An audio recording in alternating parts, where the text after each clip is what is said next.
Hi.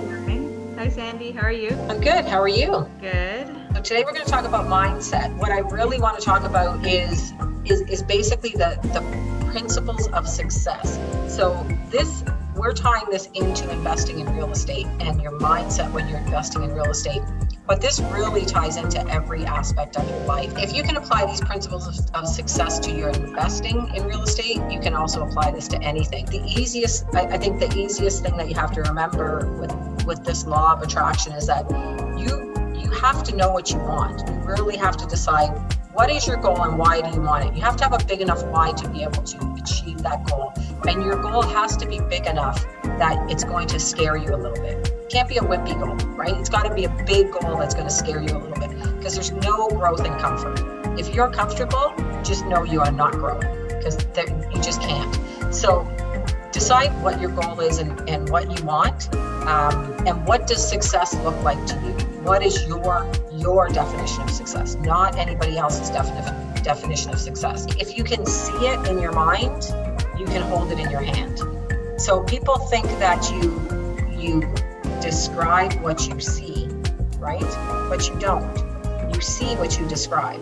So every single thing that's around us was a vision in somebody's mind before it became a reality. Figure out what's your vision. So there's a lot of different ways you can do that. You can create a vision board where you can put things on there that you want. Create a goal card and write on that goal card, write what your goal is on that card. These have got to be big, hairy, audacious goals. They can't be wimpy goals. It's got to be a big goal because you're not going to push yourself out of your comfort zone. Have that big goal, write it on a goal card and carry that goal card with you every day and read it every day. That is very hard. I think we also call them ceilings, once you hit a ceiling, it's like you're going back to that struggle again. It's a different struggle because now you're learning something new, but breaking through that ceiling, always so hard. And you do these self-sabotage, you go back, I'm comfortable in this floor. I don't want to go there anymore. Yes, and that's terror barriers.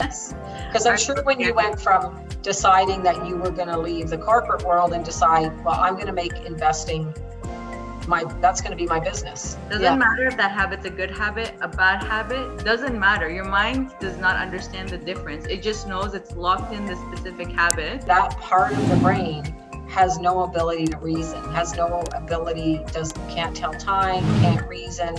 All its job is to, protect us from whatever things we need protection from. Don't be afraid of the failure. Sometimes I think that's it. It's the ego, right? Well, what if I fail? And then people say, oh, you fail. There's no such thing as failing. It's only failing if you don't try. I'm feeling fear. That means I need to stop immediately. Because I know that there's lots of people that have that, they these intuitions where it's like, oh, I'm feeling this, so I should stop.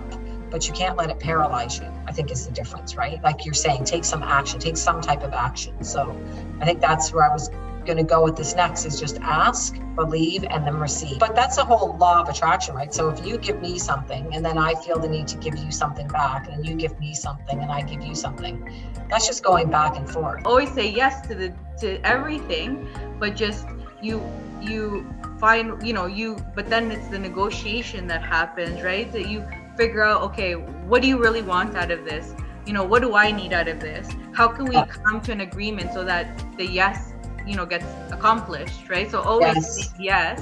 It doesn't mean you'll always get everything, but if you don't say no and you always find a way to say yes, you start realizing your mind will start trying to find solutions to make that yes happen that works for you and yourself, right? And then you start asking questions. How can I help you solve your issue so I can get my yes and you can get your yes? Yeah. You're not yet saying yes to everything they say. You're saying yes to the higher thing, whatever it is, like that. Like in the case I said, like buying a house. Okay, yes, I want to buy your house. Yeah. I just need to work on the terms, right? To make it work for both of us, right? And then it's just like trying to be creative to satisfy both sides. Next Tuesday, we are talking about stats. So I will see you next Tuesday. So every Tuesday on the flip side with Diana and Sandy. And next Tuesday is stats.